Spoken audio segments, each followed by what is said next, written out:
The Arizona Cardinals should go after Chase Young and start Clayton Tune from week 1. Let's discuss.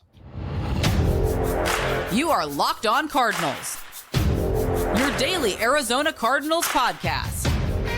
Part of the Locked On Podcast Network, your team every day.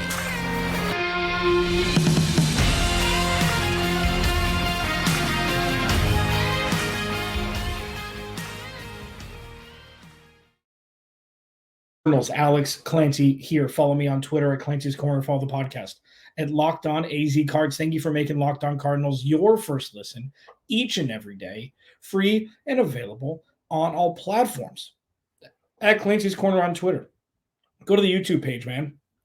Locked On Arizona Cardinals. Like, subscribe, turn the notifications on, leave a comment. We're getting closer. Like, this offseason wasn't even difficult. I think maybe it's because there's just so many unknowns, which breeds so many storylines of what ifs. And I really just think it's that the last regime isn't here anymore. Now, sure, this new regime could fail miserably. We don't know. Or it could thrive and reach levels of success that this organization has never seen. We don't know. But excitement of the unknown is a real thing. Fear of the known is what we're coming from. So with such a stark contrast, I think it just breeds excitement that supplants whatever mud in the muck we were feeling over the last couple seasons, even though there was such a high to start the 2021 season. You see how Uncle Rico that is? That we're talking about 2 years ago's success as a sticking point for why maybe the previous regime shouldn't have been fired. It's ridiculous. As we continue through camp, there's a couple storylines that need to be discussed. And one of them is the quarterback, not Kyler Murray. Who's going to start in his stead? Who's going to start, in his spot until he returns? I'm going to talk about that in the second segment. Jonathan Gannon is keeping his head down and building something in Arizona. I'm going to talk about that in the third segment. But first, I was kind of thinking, what low-risk, potentially high-reward players could the Cardinals add before the start of the season? And I was saying free agents, the free agent crop isn't great. There's some older stars like Marcus Peters who went elsewhere, who I had kind of pinned as somebody the Cardinals should maybe go after to bolster the cornerback room. Other names, but there's a name that just kind of piqued my interest. Somebody we've been watching from afar who was an absolute terror in college, who had a good rookie season, and who's battled injuries his second and third season with an organization that hasn't won a whole lot, even though they've made the playoffs. And that's Chase Young. So go with me here, okay? The Washington professional football team, the Commanders, and whatever they're going to change their name to with Magic Johnson partially, taking over there, they declined his fifth-year option. So this would truly be a one-year prove-it deal for Chase Young. And it's like, you know what? It's about $10 million. Please do not subscribe to the Cardinals. They need to be careful with their cap space this year. No, they don't. No, they don't. Well, it's going to carry over to next year. They're going to have plenty of cash next year, even with Kyler Murray hitting the 50+ mil cap hit. I think they're going to have upwards of $50 million next year with the cap. So relax. Chase Young, okay, he is the Arizona Cardinals. 2 years ago, 3 years ago, so loosely, had a massive year, and then really haven't been heard from since. Oh, well, he's injured. Okay. That's actually beneficial for the Cardinals, and I'm going to tell you why. Instead of potentially a first-round pick, if they didn't want to pay him, you could probably get him for a third. A third this year, a third and a fifth, a third and a fourth next year, whatever it is. It's pennies on the dollar compared to what the ceiling is for this young man. He's 6'5". For those that remember his rookie year, he looked to be one of the best rookies to ever come out. He was an absolute machine. You know what the Cardinals need? 4-3 edge rush help. Well, they've got some guys. They don't have nearly enough. When we're grading the position rooms for the Cardinals, the position groups, sure, pass rush is towards the top, but it's such a massive curve that's being graded upon. It's like getting a B in a calculus college class where the top score was a 58. So the Cardinals need as much pass rush help as they can get for a couple of reasons. One, their pass rush room isn't great. Sure, they're going to move Zaven there, potentially with the edge at times, depending on scheme, but we haven't seen him there. Cam Thomas had a good second half of the season last season. Myjai Sanders flashed in spots. They lost Zach Allen. They lost J.J. Watt. They have zero pass rusher on this team that opposing offenses are going to have to scheme for and scheme around. So if you can add a guy like Chase Young, I think it's a no-brainer. Pretty cheap, going to have to make a decision after this season, but the Cardinals can't be choosy here. If Washington would give up Chase Young for a third to potentially get something this year, in a year that they're probably not going to win much, and just let him walk next year, I mean, they can franchise tag him, but like you can pick up a third-round pick for a guy who was once looked to be one of the better up-and-coming pass rushers in the league and didn't have a Myles Garrett trajectory or performance since he's kind of gone in the doldrums of injuries. I think it's a win-win for both sides. Because when you look at the Cardinals and you look at what their future looks like, it's exciting. There's possibilities. They've got a whole bunch of picks. But we can't get in the game where it's like a draft pick is worth more than a potentially great entity when healthy. I think it's a no-brainer to use one of their extra thirds on a guy who could potentially transform the pass rush. Because the old adage, who's to say that who they drafted in the third round is going to be better than what Chase Young could potentially be. You can make an argument for both. I understand that. But I feel like, especially with the lack of talent the Cardinals have added to the roster outside of the draft, I think it'd be a sweet, sweet deal for both sides. And Chase Young can rebuild his career in Arizona, where they desperately need pass rush help. They're going to have some cheese next year to potentially pay him. Like, I don't see the downside. And, here's this one. This is one of my favorite ones that I've got all over Twitter. The Cardinals need to tank, so you shouldn't add good players. If the Cardinals can win a lot of games with this roster, imagine how many games they could win next year with cap space and all those draft picks. You want the Cardinals to win. If the Cardinals win 7 games with this roster that is arguably the worst roster in the NFL, Jonathan Gannon potentially coach of the year, Kyler Murray must have played well, so they're going to be able to not have to draft a young quarterback and start over. Like, the Cardinals win a lot of games this year. That's a good thing. That means that a lot of things worked. That B.J. Ojulari worked. That Garrett Williams worked. That Paris Johnson Jr. worked. That Trey McBride worked. That, like, if the Cardinals win a lot of games this year, that's a good thing.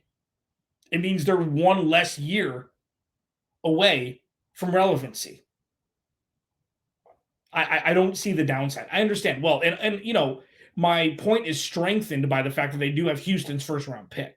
If they didn't have Houston's first-round pick, it may be a little stickier, but they're going to get – first of all, the Cardinals aren't winning more than 7 or 8 games this year. It's pretty much an impossibility. Unless Kyler Murray comes back week 2 and then the offense just goes gangbusters and Garrett Williams and B.J. Ojulari stud out and Zaven Collins moving to more of a natural position for him and Isaiah Simmons, playing big man in the middle in the safety position. Like, if everything works – it will be the talk of the year. So adding Chase Young, it's not going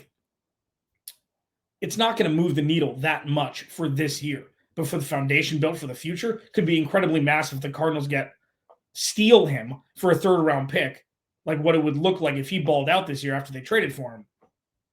I do not see the downside. Locked On Cardinals, your team every day. Another thing I don't see a downside for, that's called the transition here in the biz, is starting Clayton Tune week 1. I'll tell you why. Next, Locked On Cardinals, your team every day. This episode of Locked On Cardinals is brought to you by FanDuel.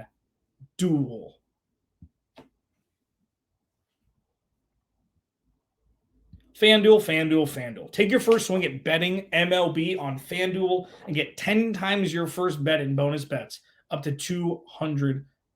That's right. Just bet $20 and you'll land $200 in bonus bets. Win or lose. That's $200 you can spend betting everything from the money line to the over-under to who you think is going to be the first home run hitter. All on an app that's safe, secure, super easy to use. Plus, when you win, you can get paid instantly. There's no better place to bet on Major League Baseball than FanDuel, America's #1 sportsbook. As we go down the stretch here, baseball is going to be really fun.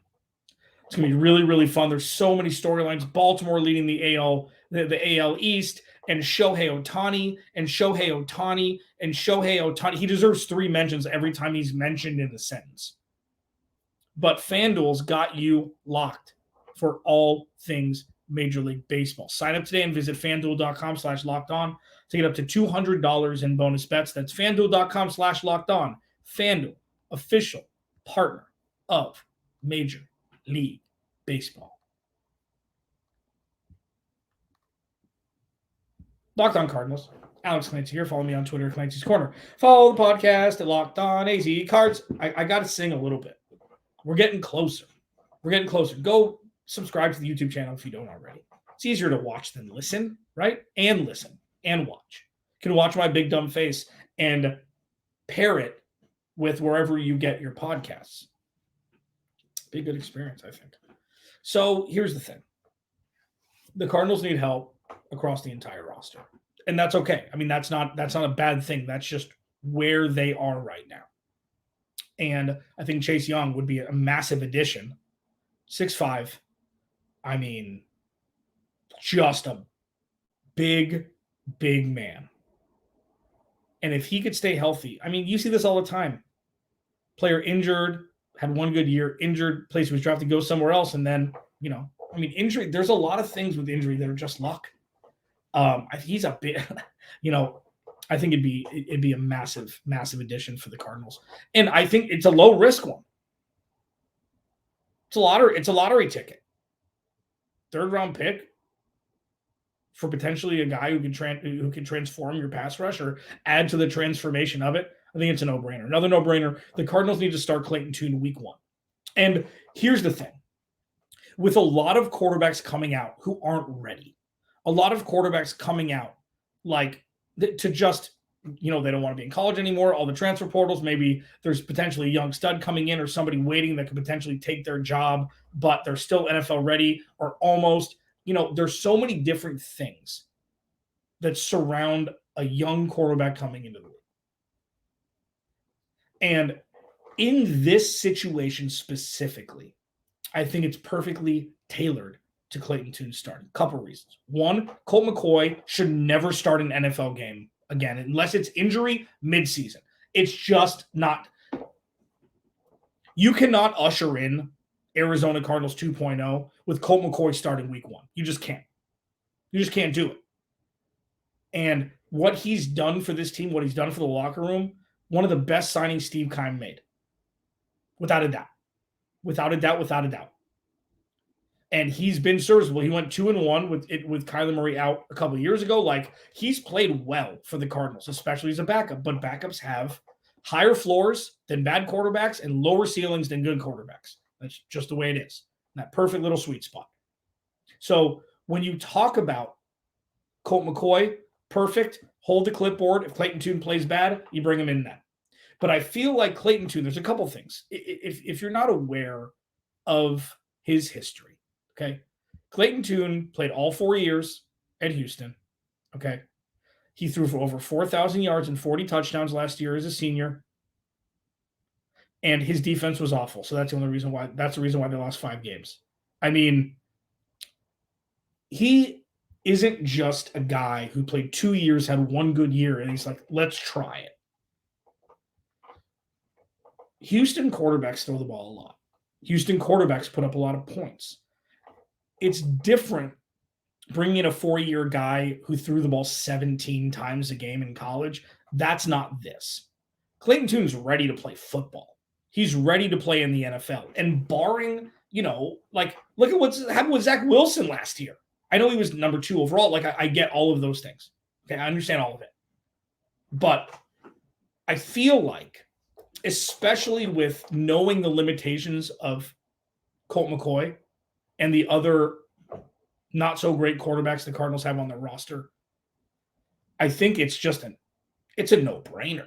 They drafted him. Why would you draft him if you were going to start Colt McCoy? You knew Kyler Murray was going to be out.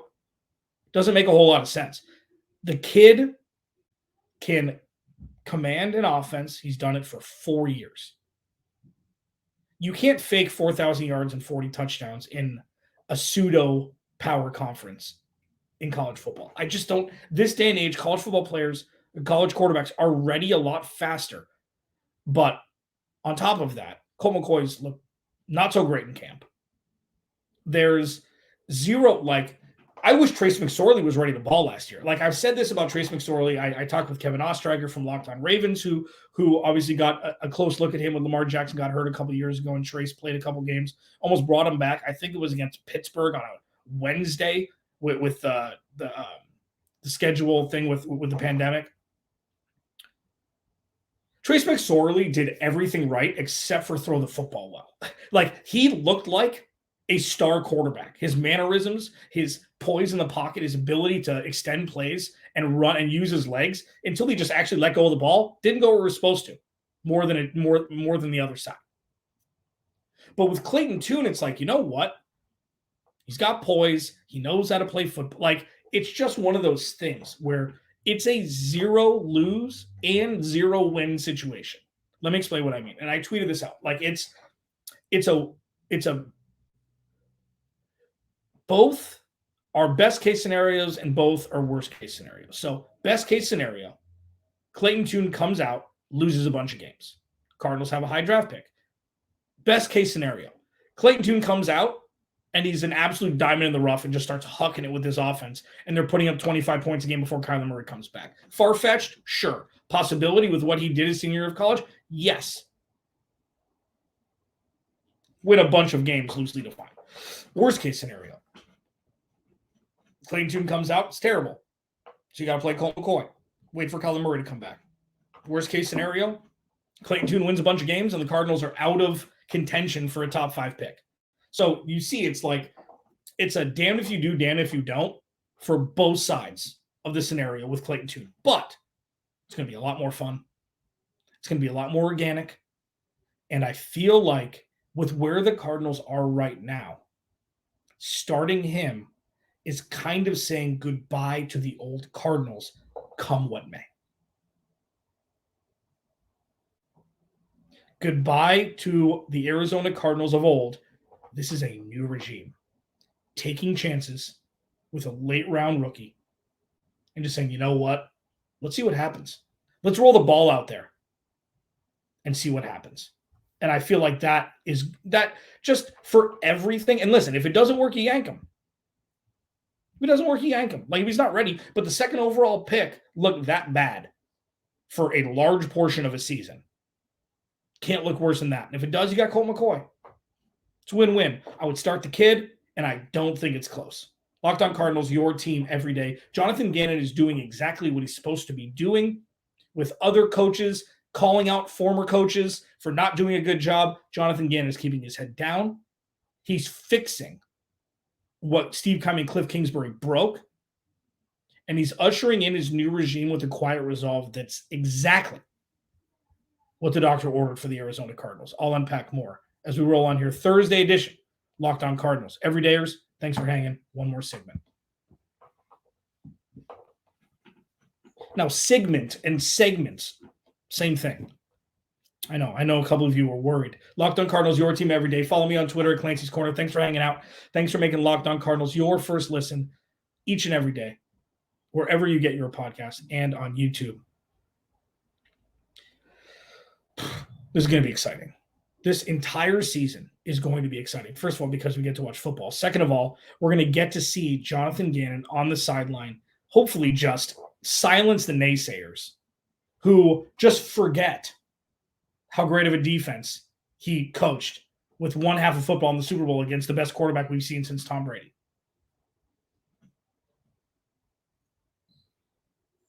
So, there's that. With what Sean Payton said about Nathaniel Hackett, I had my my talk about that last week. I don't care about Sean Payton. I think the Cardinals dodged a bullet by not signing him. Jonathan Gannon could have done the same thing about Kliff Kingsbury. And here's the thing. This is funny too. When I talk about Sean Payton and I talk about Jonathan Gannon, I'm not comparing the two. It's so funny when people see they don't agree with something you say. Well, it's like, well, what about this? You have no idea what you're talking about. Look at this. Look at Jonathan Gannon. Why would you compare them? It's like people are just so simple. They're simple-minded. Not on Locked On Cardinals. We're going to use your brain muscle. So with Jonathan Gannon, business as usual. Undoing everything that Steve Keim and Kliff Kingsbury did. Undoing. And there's power in that. Because if you win over the locker room, you know what that does? That starts the chain reaction.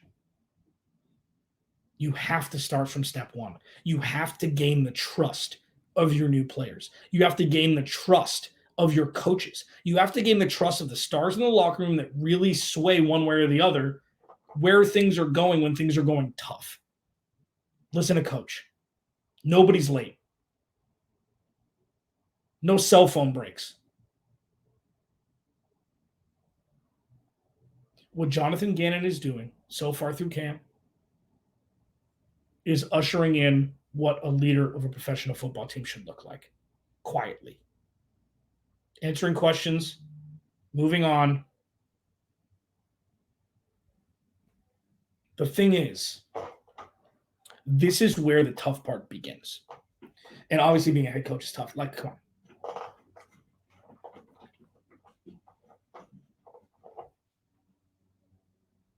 When it comes to next steps for Jonathan Gannon, talking is good, teaching is good, building that resolve and that strong foundation for the future is good. Now, a lot of adversity is going to hit with the Cardinals, probably starting in preseason. A lot is going to hit this year. Chances are. And it's how you've pre-framed everything with your players and your coaches, just as a team, how to deal with those tough situations. We're going to find out in the first few weeks what this Arizona Cardinals team is made of. I feel like they're going to play hard. These guys are professional out. They're professional. Everybody plays hard, okay? But it's playing hard together when you're down by 3 scores with 6 minutes left in the fourth. That's what shows the merit of a team. That's what shows the buy-in of a team. That's where coaching shines. That's going to be the tough part. And it's not like he can't do it. It's not like it's not going to happen. Pre-framing it and then going through it and holding that frame and having players, coaches, and himself remember what camp was like when this began. That's going to be the true test because we're going to find out. We're going to find out. He's never been a head coach before. And neither had Rod Chedinsky. 1 year with Cleveland. I think that was his last name. Neither had Nathaniel Hackett. Neither had a bunch of guys. But you know who also did? Bill Belichick, Andy Reid, Sean Payton. I just threw that in for fun. Everybody was a first-time head coach once. It's an easy argument to make because it only happens once. I'm going to use it because I feel like at this point where the Arizona Cardinals are, what he's done so far is exactly what they've needed. Have we heard about a lot of it? No. Does it matter? Absolutely not. Trouble in River City would have happened already. Oh, they're not buying in. Oh, he's not cut out for this, blah, blah, blah, blah, blah. This is going to be a collective effort, as I mentioned. Jonathan Gannon's like the president, and the coaches will be like the cabinet. It's going to be more of a team effort. A lot of guys, most guys on the coaching staff haven't been the coach at this position before, including both offensive and defensive coordinators. So it's going to be a lot of learn as you go, which is okay. That's what transition is. You cannot rush this process. But what you can do is do everything step by step necessary early on to position yourself for the best chance to have success. And success in 2023 is not directly correlated to win-loss. It's building and maintaining an ecosystem of functionality, dispersion of power, and trust in everybody, that everybody is there for one main reason: to win and to play hard with their teammates. And what Jonathan Gannon has done so far is positioning themselves for just that. Locked On Cardinals, your team every day. I will talk to you tomorrow.